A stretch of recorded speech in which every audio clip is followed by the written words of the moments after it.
University of Chicago Public Policy Podcasts.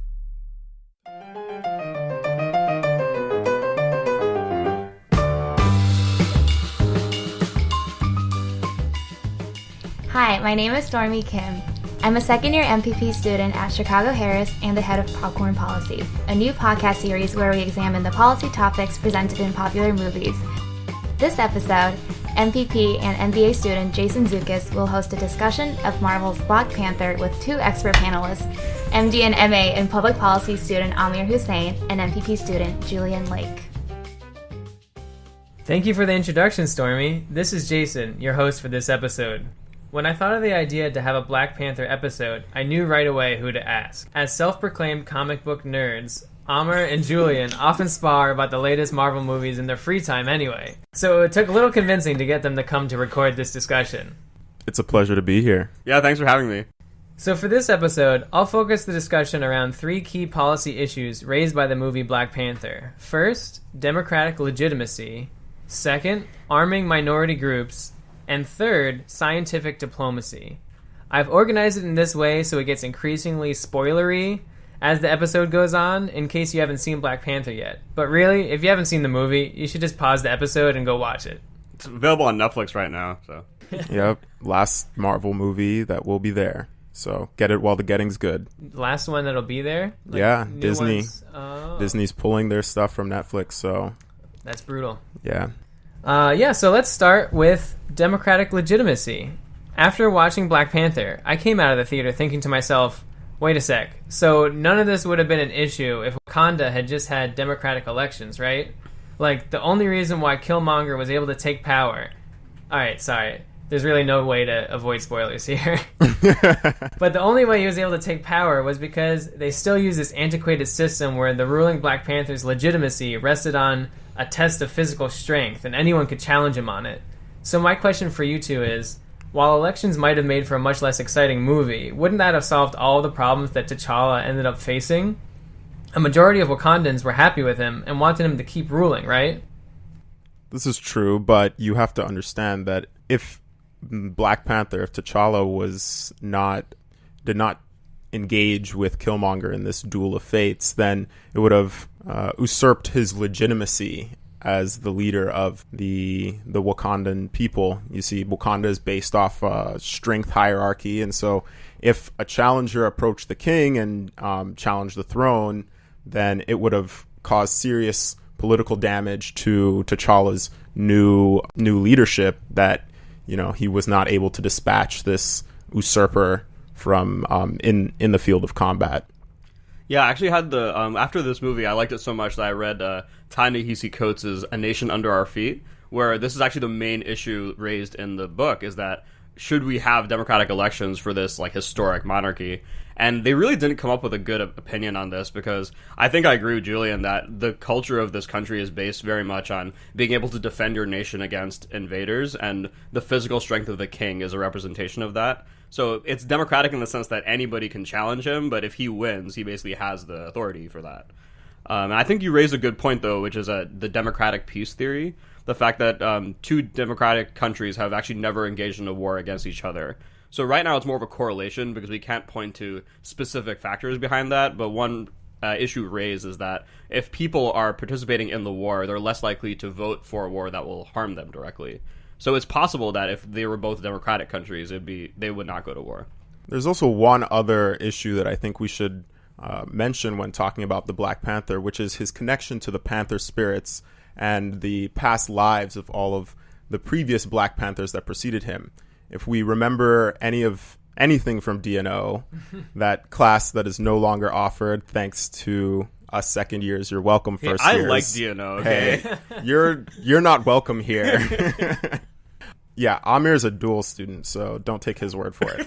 Anyway, if you remember from DNO, we talked about how decisions are made best when you can draw upon multiple different perspectives and opinions to form an opinion. Now, the Black Panther, having a connection to his ancestral forefathers, can draw upon more diversity of opinions and knowledge than anybody else in Wakanda. Therefore, even though he is a monarch, he actually possesses the most democratic and diverse opinion set in the Wakandan nation. To be fair, though, I mean, one thing that we learned is that if the signal giver in that model is flawed, then even it doesn't matter how many diverse opinions you have, you're still going to be making flawed decisions. And we try to avoid spoilers, but in the second half of the movie, T'Challa tells his dad that you were all wrong to be isolationist.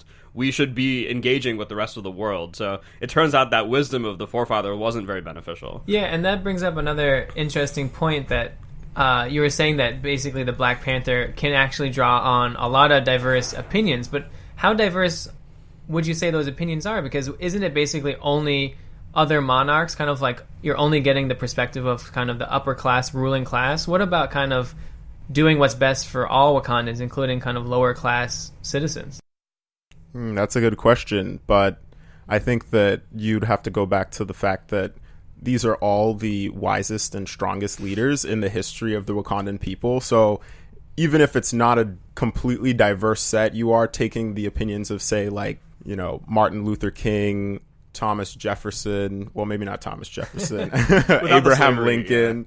Yeah, Thomas Jefferson without the slavery. Abraham Lincoln. And all of the ones that also had to prove time and again through trial by combat and that they were an effective leader. So no one gets to become the king without going through those many different trials. So we've kind of filtered out most of the bad opinion, the bad rulers from the set. Just to address that point, though, I think there is something interesting to talk about there. Equating the kind of trial of strength with then saying that it also means they're the wisest or have the best opinions. I mean, do we just have to respect the basis of this culture is on this kind of trial of strength and say that's just part of their own cultural norms? Or can we actually like critique that of like, is that the best kind of characteristic to focus on? I think one point that we haven't discussed yet is Arrow's theorem. So there's an idea that you can try to create the best, most equitable system on various characteristics. Like we want representation of the people, we want certain decisions to have like ranking based on preferences and utilitarianism. And there's a model that shows the only way that you can achieve all the things is to have a dictatorship. So basically to not have a dictatorship, you have to give up some of these other things that you want. So I think Julian raises a good point that if you want to have all these things and you have essentially a dictatorship that's run by a benevolent person who actually has knowledge and is working in the interest of people, you actually have a very efficient system. It's Plato's philosopher king. So that's what you think we have here with the Black Panthers? Don't you? He has direct access to the Panther spirits. I think that's as philosophical of a king as you can get. Well, that's why I just kind of still come back to the question I asked about, is selecting a ruler based on physical strength really going to get you a philosopher king? I mean, it seems like physical strength and mental capacity are kind of pretty uncorrelated, you would say.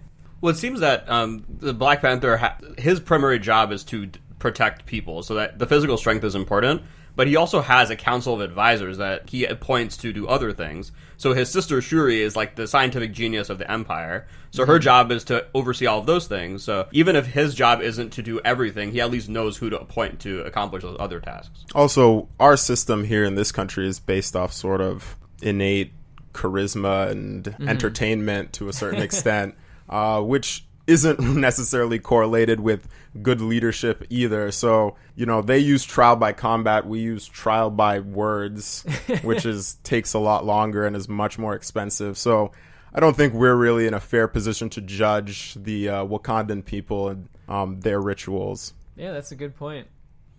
Well, now I'll switch to the next topic. So I want to discuss arming of minority groups.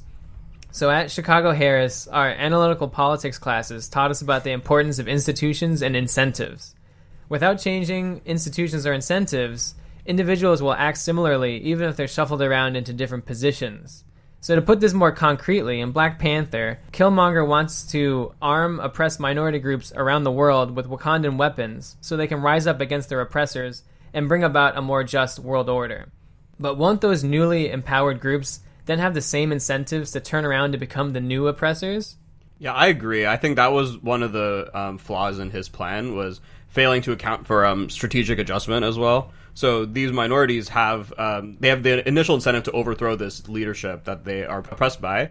But once they achieve those things, if they don't change the underlying systems, they're basically going to accomplish those same problems. And also, in the process, they're probably going to be harming a lot of civilians or harming the environment. And these are all like spillover effects that they have not accounted for. Yeah, I, for the most part, agree with that. But I think that we have to look at the way that the movie plays out as sort of indicative that arming minority groups, while attractive at first, I think they juxtapose this with the actual Black Panthers in Oakland at the start of the movie and their sort of ethos of trying to exercise their right to power and self-defense, but how that could quickly spin out of control if not left to, a wise and noble ruler like the Black Panther. Yeah, and so I think that is interesting about what if we were to believe that, these weapons really will just be used to defend minorities from oppression. Like, let's just give them benefit of the doubt and say that they won't actually, then use it for aggression. But I think there's still theories out there that would say that this plan is still inherently destabilizing.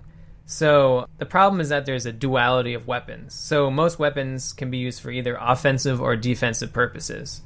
So international relations scholar Robert Jervis came up with the offense-defense theory that basically says that if offensive and defensive behavior is not easily distinguishable, then there will be an intense security dilemma. So basically, even if we think that oppressed groups won't use Wakandan weapons for aggressive, offensive purposes and just want to defend themselves, those around them will not be certain of this and might actually preemptively attack them regardless of their intentions. So UChicago's John Mearsheimer said, uncertainty about the intentions of other states is unavoidable, which means that states can never be sure that other states don't have offensive intentions to go along with their offensive capabilities. Does this make us reconsider Killmonger's plan even more? I think so. I've read Mearsheimer's work as well, and I think the one thing that he misses is that there are ways you can send credible signals to other parties, and one way that people have suggested this in the past is through shared norms and values, the theory of constructivism. So I think Killmonger's strategy was arming minority groups that had some kind of connection to Wakanda. So whether they were also like black or oppressed minorities, whether they had some kind of oppressive dictatorial government, there's a way you could send a credible signal to those groups that you would support them. And if those groups were working together, they could make an alliance that would accomplish the goals they want. So you're saying that Wakanda can kind of regulate the usage of these weapons and make sure that the groups they support aren't abusing it? I think if we're giving benefit of the doubt, that's something we could assume as well. Mm-hmm. I think that T'Challa, towards the end of the movie, respected Killmonger's position, but like you said, like Aamir said, wanted to give better signals to indicate that they were not trying to arm people for offensive capability and more for defensive by offering sort of this scientific diplomacy, which you mentioned earlier. And so this is a way for them to, in a sense, arm minority groups that need to combat oppression, but give them this power in a way that will be less destructive and less risky to destroying human life. Yeah, so let's move to that then. So that's the last topic I was hoping to discuss is scientific diplomacy. So, as you were alluding to, at the end of Black Panther, T'Challa proposes an alternative version to Killmonger's plan where instead of sending Wakandan weapons around the world, he'll share Wakanda's scientific knowledge through outreach centers in order to support more peaceful development. So, do you think that these kind of scientific embassies will be effective? It's hard to say. Science can be used for good or bad or not used at all.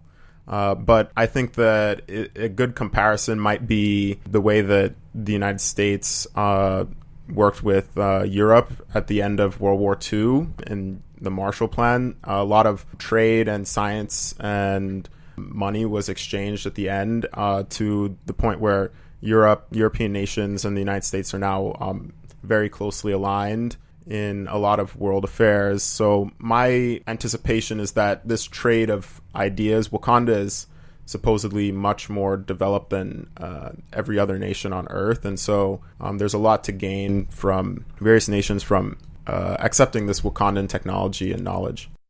Yeah, I think, so I'm in the medical field, so I think from an ethical perspective, it's very important that they share their scientific advancements in terms of improving health, because there's so many issues that face populations that are eventually going to spill over into Wakanda. So